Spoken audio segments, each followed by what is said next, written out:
बात बताने से पहले बीच में एक विषय पहले कह देता हूं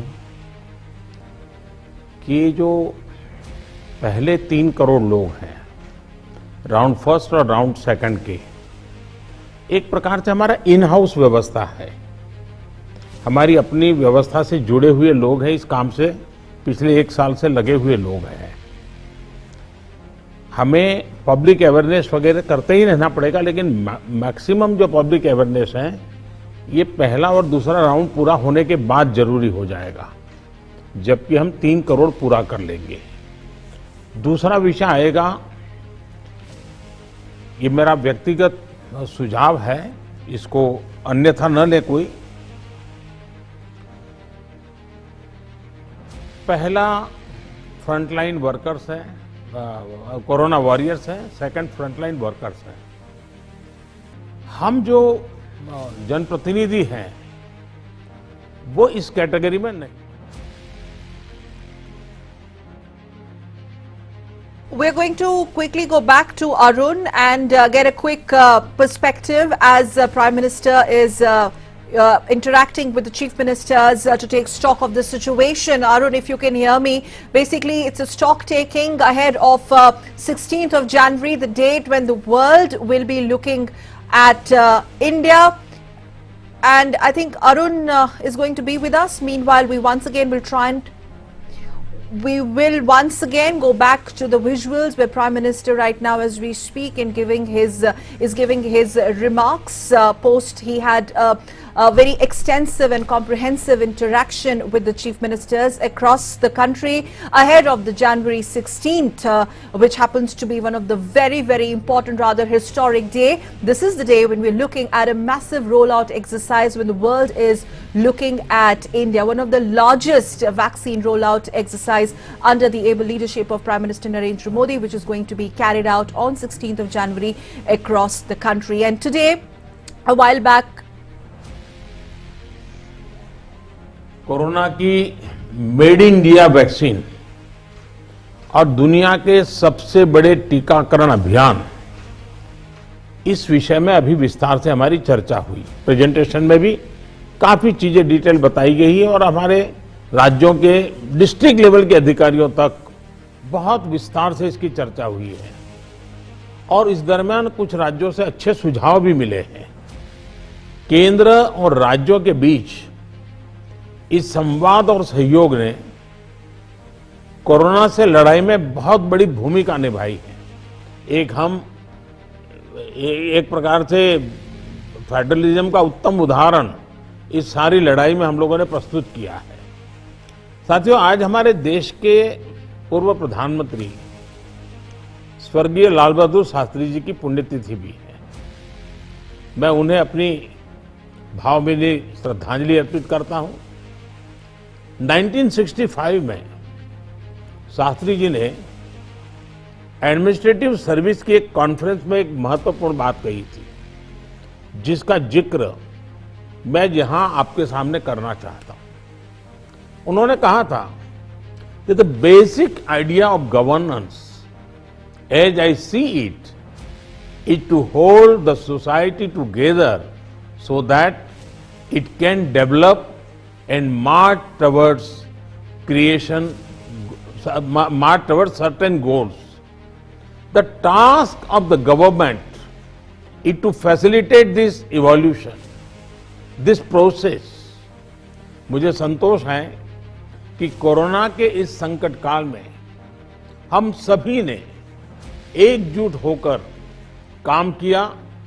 जो सीख लाल बहादुर शास्त्री जी ने दी थी उसी पर चलने का हम सब ने प्रयास किया और इस दरमियान संवेदनशीलता के साथ त्वरित फैसले भी किए गए, जरूरी संसाधन भी जुटाए गए और देश की जनता को निरंतर हम लगातार जागरूक भी करते रहे। और आज इसी का परिणाम है कि भारत में कोरोना का संक्रमण वैसा नहीं है और न ही वैसा फैला है जैसा दुनिया के अन्य देशों में हमने देखा है। जितनी घबराहट और चिंता 7-8 महीने पहले देशवासियों में थी, अब लोग उससे बाहर निकल चुके हैं। ये अच्छी स्थिति है, लेकिन केयरलेस न हो जाए ये भी हमें चिंता करनी है। देशवासियों में बढ़ते विश्वास का प्रभाव आर्थिक गतिविधियों पर भी सकारात्मक रूप से दिखाई दे रहा है। मैं आपके राज्य प्रशासन की भी दिन रात जुटे रहने के लिए प्रशंसा करता हूं। साथियों, अब हमारा देश कोरोना के खिलाफ लड़ाई में एक निर्णायक चरण में प्रवेश कर रहा है। ये चरण है वैक्सीनेशन का। जैसे यहां जिक्र हुआ, 16 जनवरी से हम दुनिया का सबसे बड़ा टीकाकरण अभियान शुरू कर रहे हैं। ये हम सभी के लिए गौरव की बात है कि जिन 2 वैक्सीन को इमरजेंसी यूज ऑथराइजेशन दिया गया है, वो दोनों ही मेड इन इंडिया है। इतना ही नहीं, 4 और वैक्सीन प्रोग्रेस में है।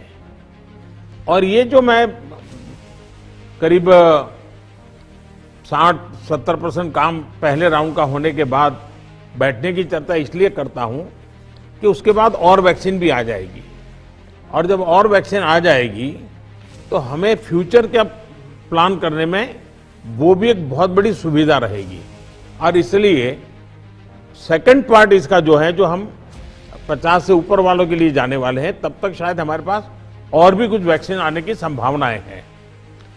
साथियों, देशवासियों को एक प्रभावी वैक्सीन देने के लिए हमारे एक्सपर्ट्स ने हर प्रकार की सावधानियां बरती हैं, और अभी साइंटिफिक कम्युनिटी की तरफ से विस्तार से हमें बताया भी गया है।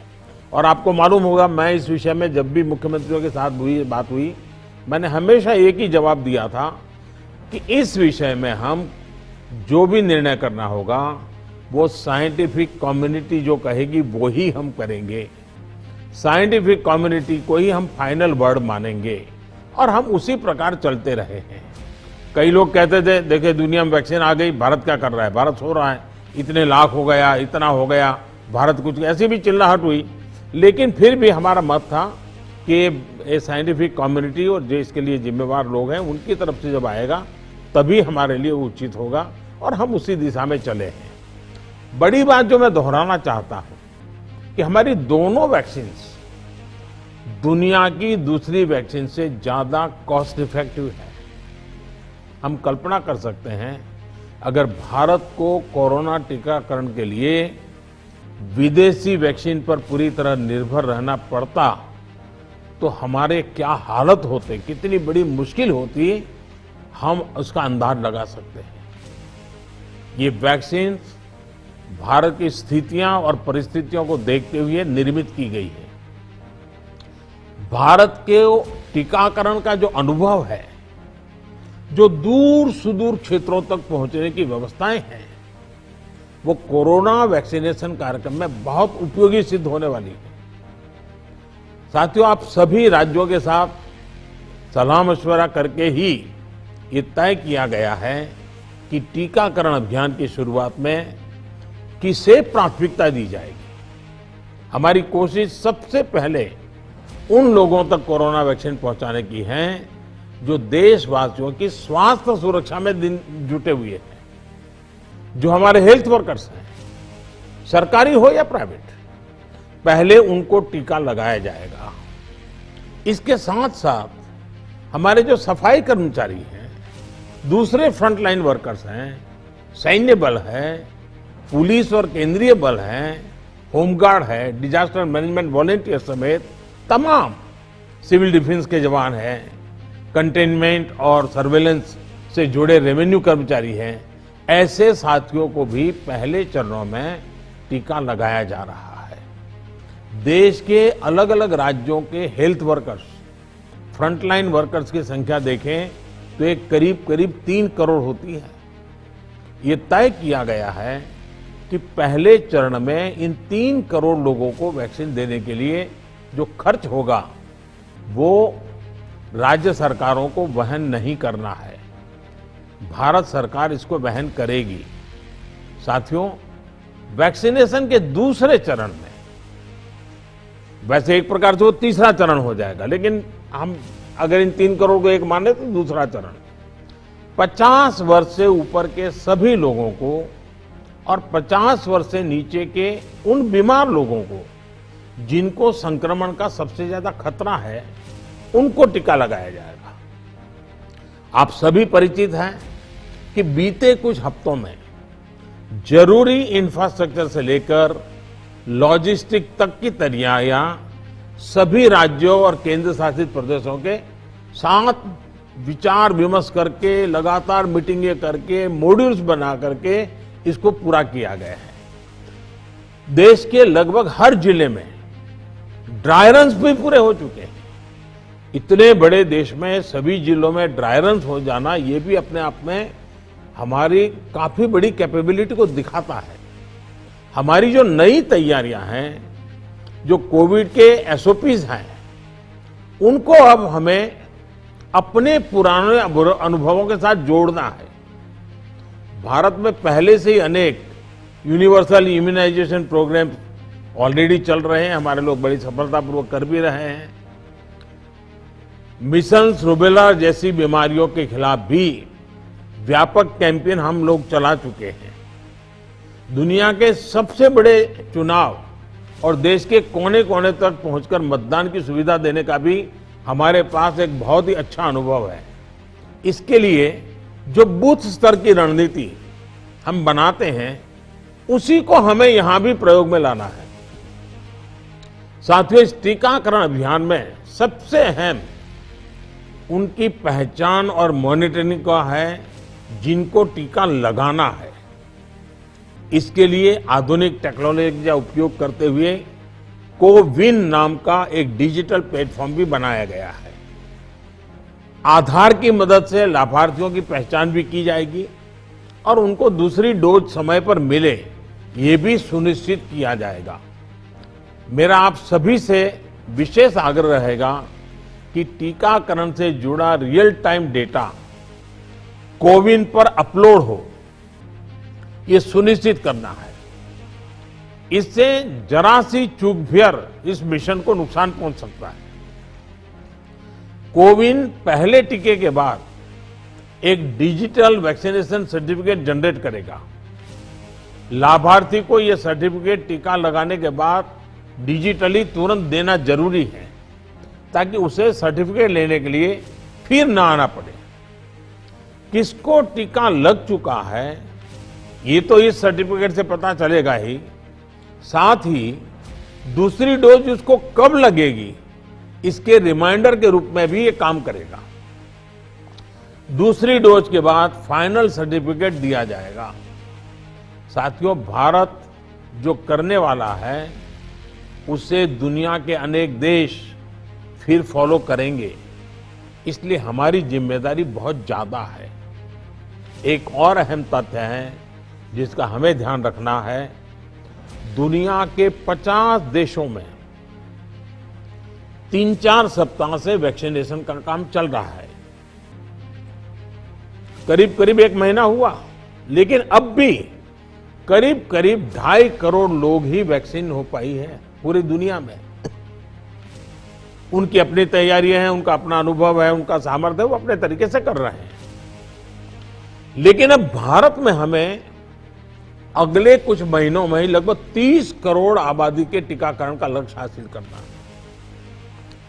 इस चुनौती का पूर्वानुमान लगाते हुए ही बीते महीनों में भारत ने बहुत व्यापक तैयारियां की हैं।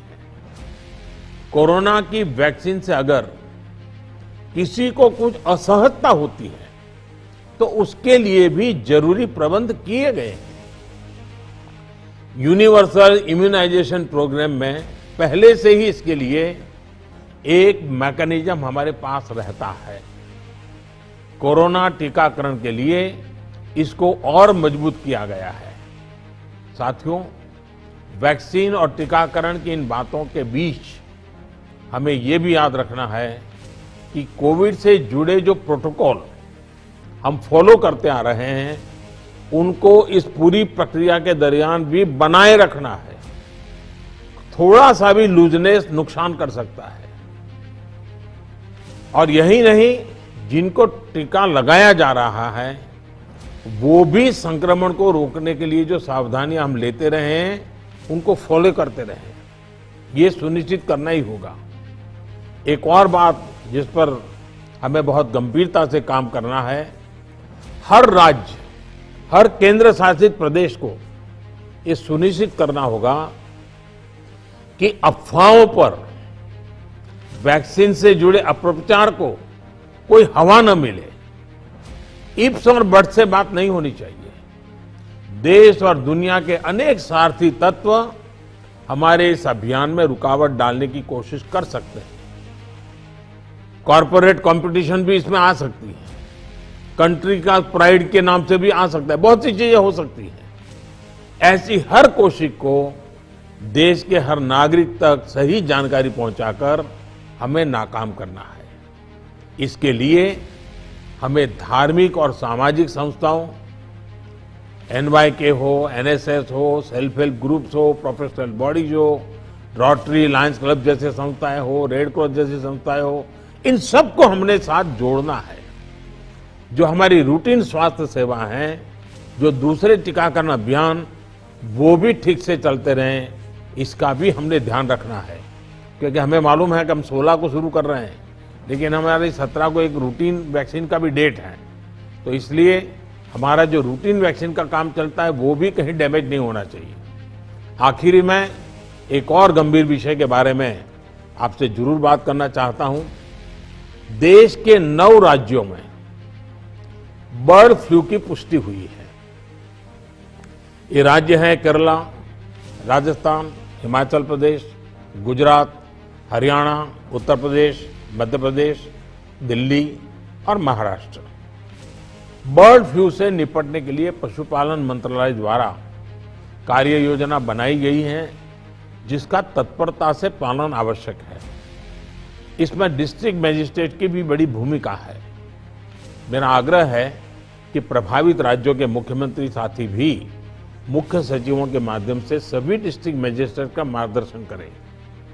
जिन राज्यों में अभी बर्ड फ्लू नहीं पहुंचा है, वहां की राज्य सरकारों को भी पूरी तरह सतर्क रहना होगा। हमें सभी राज्यों, स्थानीय प्रशासन को वाटर बॉडीज के आसपास, पक्षी बाजारों में, जू में, पोल्ट्री फार्म इत्यादि पर निरंतर निगरानी रखनी है, ताकि पक्षियों के बीमार होने की जानकारी प्राथमिकता पर मिले।